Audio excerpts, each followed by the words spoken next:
인생을 살다 보면 세 번의 기회가 온다고 말을 합니다. 이 세 번의 기회는 경제적으로나 사회적으로 큰 도약을 한다든지 무언가 성취되고 얻게 되는 순간들을 말하죠. 그래서 많은 사람들은 이 기회를 놓치지 않고 잡으려면 어떻게 해야 하는지 고민을 합니다. 또 그렇게 고민하는 사람들을 위해서 여러 강의들도 많이 있습니다. 그런 강의들을 찾아보면 이런저런 이야기들을 하는데 결국 그 강의들은 어떻게 하는 게 그 기회를 놓치지 않고 잘 준비하는지 하고 말합니다. 기회가 왔을 때 놓치지 않으려면 잘 준비되어 있어야 한다는 것이죠. 여러분은 그런 기회 앞에 준비된 삶을 살아가고 있으신가요? 살다 보면 정말로 그런 기회가 내 앞에 찾아온 것 같은 때가 있습니다. 이건 정말 좋은 기회다. 이거야말로 내가 꼭 잡아야겠다 하는 그런 기회와 같은 때가 눈앞에 펼쳐질 때가 있습니다. 모든 환경과 상황이 정말로 그렇게 길을 열어주는 것 같은 때가 오죠. 평소에 해결되지 않았던 문제가 풀려서 그냥 하기만 하면 되는 그런 순간이 찾아옵니다. 직장에서 승진의 기회, 프로젝트나 사업이 성사될 수 있을 것 같은 기회, 성장의 기회나 성공 또는 문제의 해결, 심지어는 내가 원수를 갚을 수 있는 기회가 찾아오는 것 같은 때가 우리에게 찾아옵니다. 심지어 어쩌면 하나님께서 이것을 나를 위해 예비하신 것이 아닐까 하는 생각이 들 만큼 완벽한 기회가 펼쳐질 때가 있습니다. 그러나 내가 생각한 축복의 길, 아니 누가 봐도 성공의 길이라고 할지라도 실제로는 아닐 수 있다는 것을 우리는 알아야 합니다. 그리고 하나님의 자녀된 우리는 그 길목에서 한 번 더 생각해 봐야만 합니다. 오늘 본문에는 사울에게 쫓기고 있는 다윗의 이야기가 나옵니다. 읽지 않았지만 본문 앞에 1절에 보면 10사람이 사울에게 다윗이 숨은 곳을 알려줍니다. 사울은 다윗을 잡으려고 군사 3,000명을 데리고 가죠. 그리고 광야에서 다윗을 찾기 바로 앞에 그 광야에서 진을 치고 휴식을 취하고 있었습니다. 그리고 이 소식은 다윗도 알게 되었고 사울이 진친 곳까지 가서 확인을 합니다. 그리고 오늘 본문 6절에 다윗이 아히멜렉과 아비사에게 묻습니다. 누가 나와 더불어 진영에 내려가서 사울에게 이르겠느냐? 그러자 아비새가 곧바로 함께 가겠다고 대답합니다. 그렇게 두 사람은 사울의 진영으로 갔습니다. 그리고 아비새는 아주 믿음스럽고 듬직하게 이렇게 말을 하죠. 하나님이 오늘 당신의 원수를 당신의 손에 넘기셨나이다. 그러므로 청하오니 내가 창으로 그를 찔러서 단번에 땅에 꽂게 하소서. 내가 그를 2번 찌를 것이 없으리이다. 다윗이 명령만 내리면 이제 모든 상황이 끝이 나게 됩니다. 우리는 다윗이 지금 처한 상황을 잘 생각해 보아야 합니다. 다윗은 무고하게 권력의 압제를 당하고 있습니다.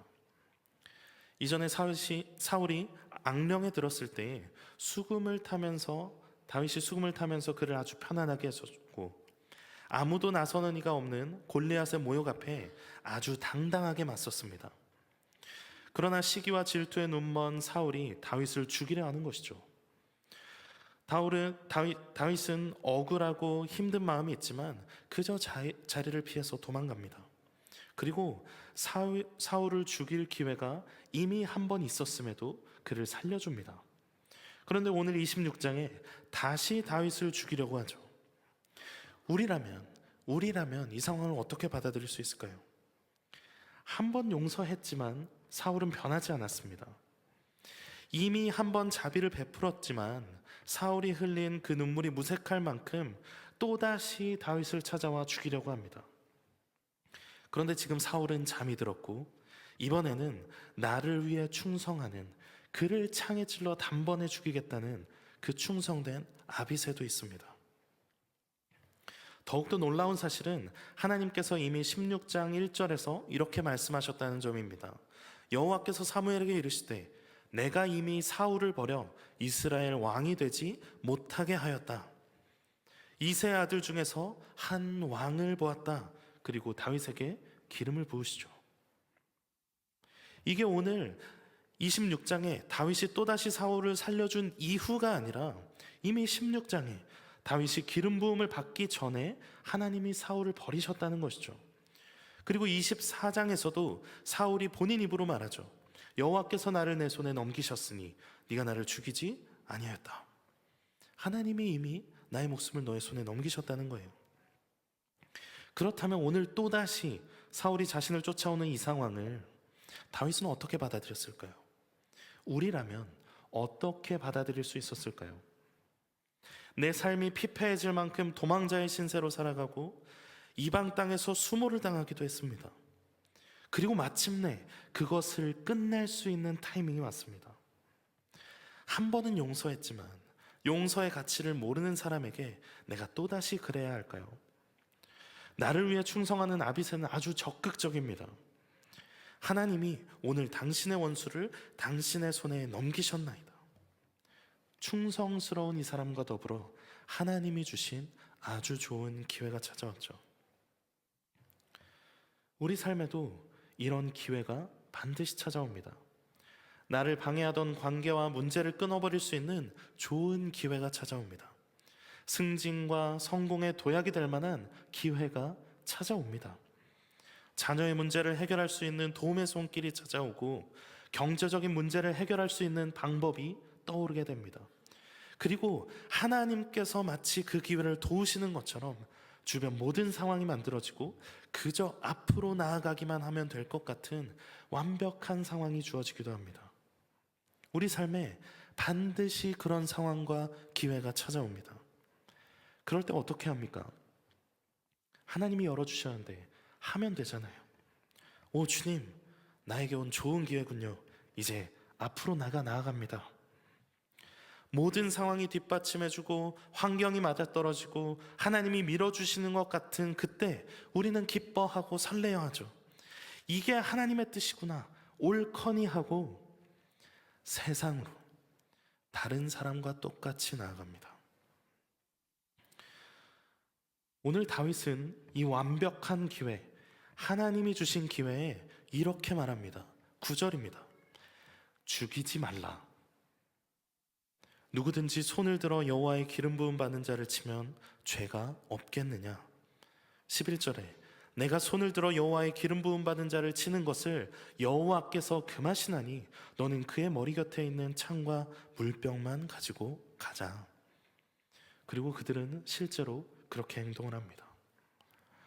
사울을 죽일 수 있는 도망자의 신세를 끝내고 아름다운 꽃길로 걸어갈 기회를 발로 차버립니다. 또다시 도망자의 삶을 다윗은 선택합니다. 우리는 생각하기를 다윗이 하나님이 주신 좋은 기회를 발로 차버렸구나, 하나님이 주신 기회를 날려버렸구나. 그러나 실제로 어떻습니까? 실제로는 그렇지 않죠. 다윗은 하나님이 주신 기회대로 아주 잘 선택했습니다.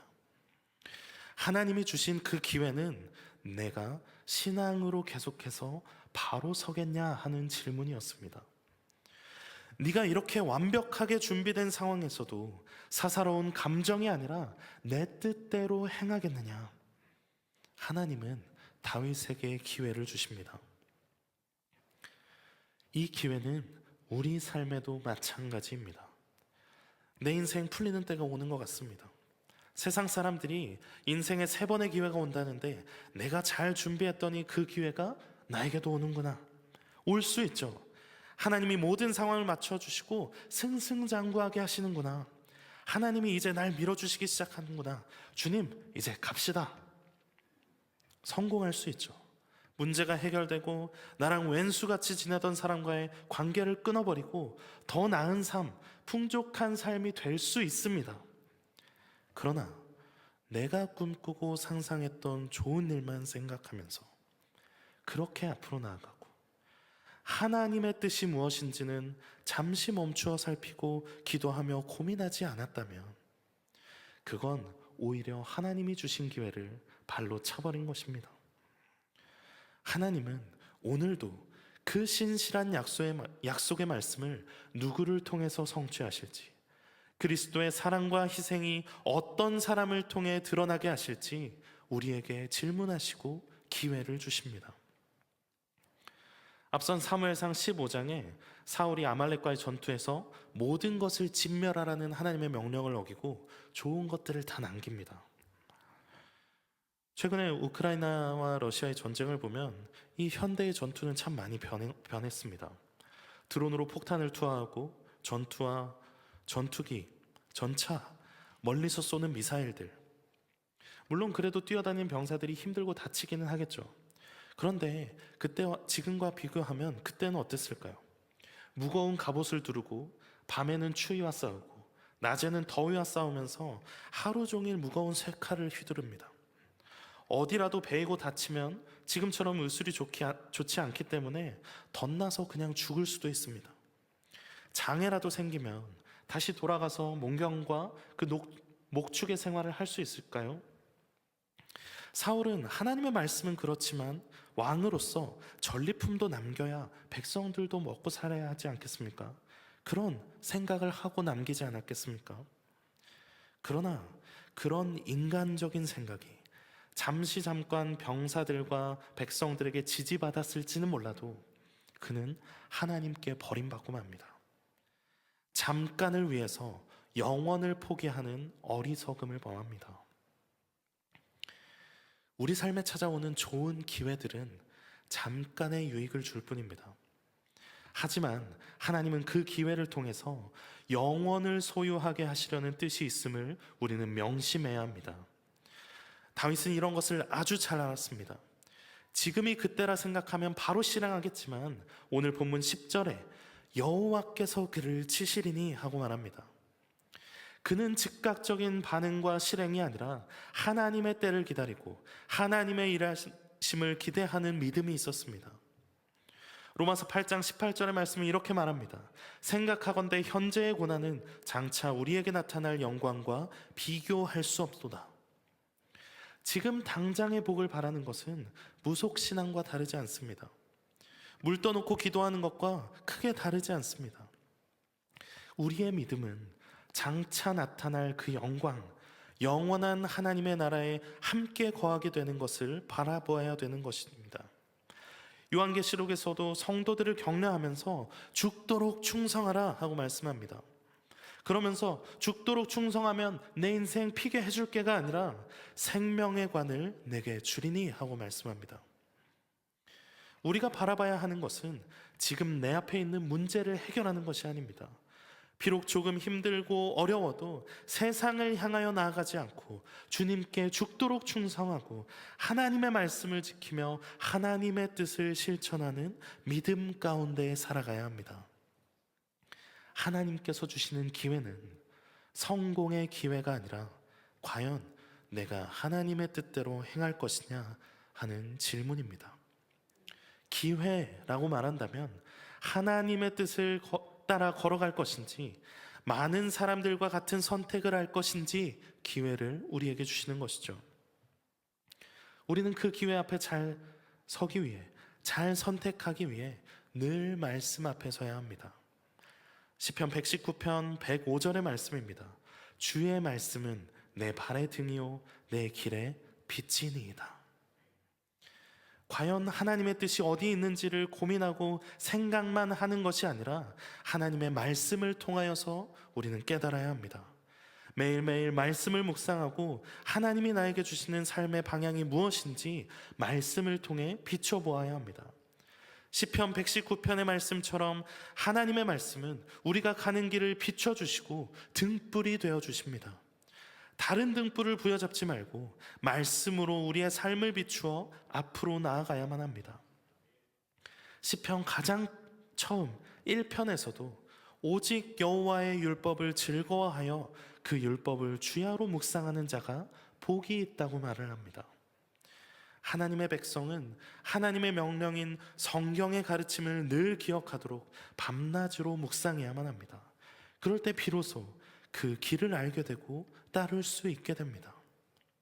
우리도 매일 새벽에 하나님의 말씀을 묵상하면서 그 말씀이 무슨 뜻인지 계속해서 기억하려고 노력하지 않습니까? 우리는 매일매일 밤낮으로 주의 말씀을 묵상해야만 합니다. 그렇지만 좋은 길, 세상의 성공을 마다하고 힘든 길을 선택할 때 사실 우리 마음에 두려움과 아쉬움이 생기기 마련입니다. 하나님의 뜻을 따르긴 하지만 이번 기회를 놓치면 다음에 잘 될 수 있을까? 그런 두려움이 생길 수 있습니다. 하지만 하나님은 그 모든 과정 가운데서도 우리를 지켜주고 계십니다. 오늘 본문 마지막 12절에 이렇게 말씀합니다. 다윗이 사울의 머리 곁에서 창과 물병을 가지고 떠나가되 아무도 보거나 눈치채지 못하고 깨어있는 사람도 없었으니 이는 여호와께서 그들을 깊이 잠들게 하셨으므로 그들이 다 잠들어 있었기 때문이었더라. 하나님의 뜻대로 선택하고 이를 실행할 때 하나님은 그 신앙의 길을 지켜 보호하십니다. 적진으로 들어가는 다윗과 아비새의 마음은 얼마나 조마조마했을까요? 창과 물병을 들고 빠져나오기까지 얼마나 가슴 졸였을까요? 그러나 아무도 눈치채지 못함은 그들이 잘 준비되었기 때문이 아니라 하나님이 도우셨기 때문입니다. 신앙의 길을 선택할 때 두려움과 걱정, 아쉬움이 생길 수 있죠. 하지만 그 길을 선택했다면 이제 하나님이 일하기 시작하십니다. 악한 세력과 두려움을 주님께서 잠들게 하시고 그의 능력의 손으로 우리를 보호하십니다. 하나님의 선하신 뜻이 우리를 통해 이 땅 가운데 마음껏 드러나도록 그 믿음의 여정을 우리 주님께서 함께 하십니다. 이사야 40장에는 인간의 연약함과 달리 하나님은 얼마나 위대하신지를 보여줍니다. 이사야 40장 28절부터 이렇게 말씀합니다. 너는 알지 못하였느냐? 듣지 못하였느냐? 영원하신 하나님 여호와 땅 끝까지 창조하신 이는 피곤하지 않으시며 곤비하지 않으시며 명철이 한이 없으시며 피곤한 자에게는 능력을 주시며 무능한 자에게는 힘을 더하시나니 소년이라도 피곤하며 곤비하며 장정이라도 넘어지며 쓰러지되 오직 여호와를 앙망하는 자는 새 힘을 얻으리니 독수리가 날개치며 올라감 같을 것이요 다른 박질하여도 곤비하지 아니하고 걸어가도 피곤하지 아니하리로다. 하나님이 우리와 함께 하시면 세상 그 어떤 상황에도 일어설 수 있는 새 힘을 주십니다. 일반적인 생각으로는 피곤할 것 같고 넘어지고 쓰러질 것 같고 내 능력으로 도저히 안 될 것 같지만 오직 여호와를 앙망하는 자는 주가 주시는 힘으로 독수리같이 날아가게 됩니다. 사랑하는 성도 여러분, 오늘도 하나님은 우리에게 기회를 주십니다. 이런 기회가 찾아온다면 여러분은 어떤 선택을 하시겠습니까? 아니면 지금 여러분 앞에 그런 기회 앞에 서 있고 계십니까? 그렇다면 하나님이 원하시고 기뻐하시는 뜻이 무엇인지 기도하며 잘 선택해야 합니다. 그 기회는 하나님과 가까이 할 수 있는 가장 좋은 기회입니다. 다윗은 시편 37편 7절에 이렇게 말합니다. 제가 새번역 성경으로 읽어드리겠습니다. 잠잠히 주님을 바라고 주님만을 애타게 찾아라. 가는 길이 언제나 평탄하다고 자랑하는 자들과 악한 계획도 언제나 이룰 수 있는 자들 때문에 마음 상해하지 말아라. 그리고 23절과 24절에 이렇게 말씀합니다. 우리가 걷는 길이 주님께서 기뻐하시는 길이면 우리의 발걸음을 주님께서 지켜주시고 어쩌다 비틀거려도 주님께서 우리의 손을 잡아주시니 넘어지지 않는다.